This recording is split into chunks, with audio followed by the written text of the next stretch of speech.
ചാവളപ്പിലേക്കൊന്ന് പോവുകയാണ്. ഈ സംഭവങ്ങളൊക്കെ നടക്കുമ്പോൾ അവിടെ ഉണ്ടായിരുന്നല്ലോ ജെയ്സൺ.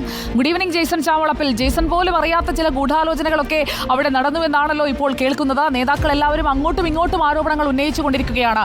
ജെയ്സൺ എത്തിച്ചേരാൻ കഴിയുന്ന ഒരു നിഗമനം എന്താണ്? ഇവർ പറയുന്നതിൽ നിന്ന് ഇത് എവിടേക്കാണ് പോകുന്നത്? Good evening Sujaya. ഈ തൃശ്ശൂർ പൂര വിവാദം കത്തിക്കയറുക തന്നെയാണ്. നേരത്തെ നാം പറഞ്ഞതുപോലെ തന്നെ ഒരു കാര്യത്തിൽ ആർക്കും സംശയമില്ല. പോലീസിനെ ഉപയോഗിച്ചിരിക്കുന്നു പൂരം അലങ്കോലപ്പെടുത്താൻ. ആരുപയോഗിച്ചു എന്നത് മാത്രമാണ്. അതിൻ്റെ പിതൃത്വത്തെ ചൊല്ലി മാത്രമാണ്, അതിൻ്റെ കർത്തൃത്വത്തെ ചൊല്ലി മാത്രമാണ് ഇപ്പോൾ തർക്കമുള്ളത്. അത് വ്യക്തമാകാൻ എളുപ്പത്തിൽ വ്യക്തമാകുമെന്ന് നമുക്ക് പറയാൻ കഴിയില്ല. ഈ രാഷ്ട്രീയ ആരോപണ പ്രത്യാരോപണങ്ങൾക്ക് ഒടുവിൽ ഏതെങ്കിലും ദേവസ്വങ്ങളുടെ തലയിലിട്ട് ഈ പ്രശ്നത്തിന് തലയൂരാനുള്ള സാധ്യതയാണ് നാം കാണുന്നത്. അതിന് എനിക്ക് പറയാൻ കഴിയുന്നുള്ള അടിസ്ഥാനപരമായ ഒരു കാര്യം, ഹൈക്കോടതിയിൽ അഡ്വക്കേറ്റ് ബി ഗോപാലകൃഷ്ണൻ നൽകിയ പരാതിയിൽ പോലീസ് ഒരു റിപ്പോർട്ട് സമർപ്പിച്ചിട്ടുണ്ടെന്നാണ് നമുക്ക് ലഭിക്കുന്ന വിവരം. അതിൽ ദേവസ്വങ്ങളെ കുറ്റപ്പെടുത്തിക്കൊണ്ട് എന്നാണ് അതിൽ നിന്ന് നമുക്ക് ലഭിക്കുന്ന വിവരവും സൂചനകളും മാത്രമാണ്. നാം ആ റിപ്പോർട്ട് കണ്ടിട്ടില്ല. പക്ഷേ നമുക്ക് ലഭിക്കുന്ന വിവരങ്ങളനുസരിച്ച് തിരുവമ്പാടി ദേവസ്വത്തെ കുറ്റപ്പെടുത്തിക്കൊണ്ടാണ് പോലീസ് റിപ്പോർട്ട് നൽകിയിരിക്കുന്നത്. അത്തരമൊരു റിപ്പോർട്ടിനും അപ്പുറത്തേക്ക് പോലീസിന് ഒന്നും ചെയ്യാൻ ഈ കാര്യത്തിൽ കഴിയില്ല എന്ന് സാമാന്യ ബുദ്ധിയും ബോധമുള്ളവർക്ക് മനസ്സിലാകും.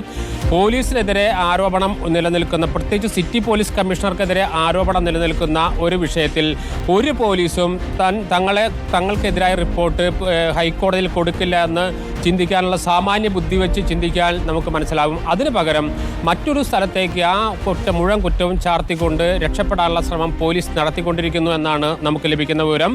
അതുകൊണ്ട് തന്നെയാണ് ഇത്തരമൊരു റിപ്പോർട്ട് ഹൈക്കോടതിയിൽ കൊടുത്തിട്ടുണ്ടാകാൻ സാധ്യത. ഏതായാലും ഇത് സംബന്ധിച്ച ഞാൻ ഈ പറഞ്ഞ കൺക്ലൂഷനിലേക്ക് എത്തിച്ചേരാനാണ് സാധ്യത.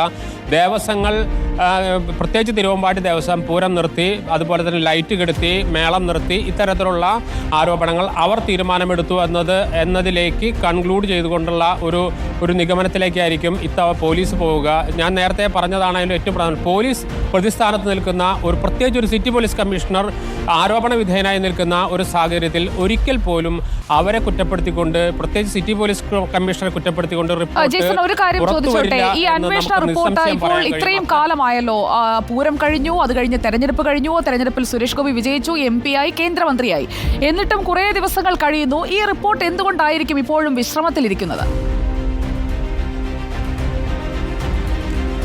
ഇത്തരം ഒരു റിപ്പോർട്ട് സമഗ്രമായ റിപ്പോർട്ട് തയ്യാറാക്കിയിട്ടുണ്ടോ എന്ന് പോലും സംശയിക്കാവുന്ന സ്ഥിതിയിലേക്കാണ് കാര്യങ്ങൾ എത്തുന്നത്. ഇവിടെ പൂരം കഴിഞ്ഞ് ഏതാനും ആഴ്ചകൾക്കകം തന്നെ ദേവസ്വം ഭാരവാഹികൾ, അതുപോലെ തന്നെ ഇതുമായി ബന്ധപ്പെട്ട പരാതിക്കാർ, ഇതുമായി ബന്ധപ്പെട്ട പല വിഷയങ്ങളിൽ ഇടപെട്ടവരെയൊക്കെ തിരുവനന്തപുരത്തേക്ക് വിളിച്ചു വരുത്തി വിശദമായ മൊഴി രേഖപ്പെടുത്തിയിരുന്നു. ആ മൊഴി രേഖപ്പെടുത്തിയതോടുകൂടി അതിന് അപ്പുറത്തേക്ക് ഇതിൽ ഒരു സ്റ്റെപ്പ് പോലും കടന്നിട്ടില്ല എന്നാണ് നമുക്ക് മനസ്സിലാക്കുന്നത്.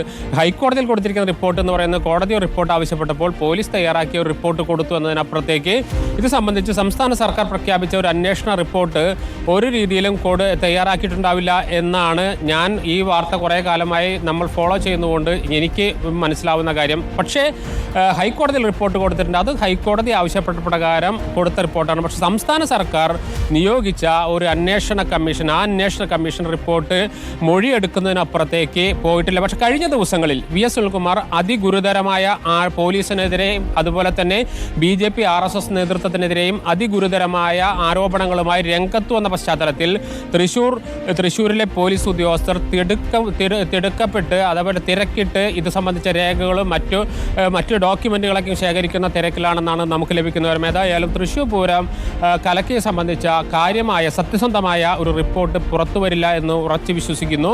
അതിനുള്ള കാരണം പോലീസ് ഇതിലൊരു റോള് ഉണ്ടായിരുന്നു അന്ന്. ആ പോലീസിന്റെ റോളും കൂടി ഉൾപ്പെടുത്തിക്കൊണ്ട് റിപ്പോർട്ട് വരണം. അത്തരം റിപ്പോർട്ട് വരുമോ ഇല്ലയോ എന്ന് ആനുകാലിക സംഭവവികാസങ്ങളുടെ പശ്ചാത്തലത്തിൽ നമുക്ക് ഉറപ്പിച്ച് പറയാനാകില്ല. Sujaya, okay, thank you Jaison Chamavalappil. കൂടുതൽ വിവരങ്ങൾ ശേഖരിക്കുക. തൃശ്ശൂരിലെ പൂരം കഴിഞ്ഞു, അടുത്ത പൂരത്തിനുള്ള ആലോചനകളൊക്കെ തുടങ്ങാറായി. മാത്രമല്ല, തൃശ്ശൂരിൽ ഇപ്പോൾ ഓണത്തിന് പുലികളിക്ക് തയ്യാറെടുക്കാനുള്ള സമയമാകുമ്പോഴും ഈ പൂരവിവാദം, ആര് പൂരം കലക്കി എന്നുള്ളതിൽ ഇപ്പോഴും തട്ടി നിൽക്കുകയാണ് ചർച്ചകൾ. പക്ഷെ നമുക്കത് അറിയണം, ആരാണ് ആ നിർദ്ദേശം കൊടുത്തത്? പോലീസ് അങ്ങനെ വെറുതെ അങ്ങോട്ട് ഈ പൂരം തടസ്സപ്പെടുത്താൻ നിൽക്കുമോ?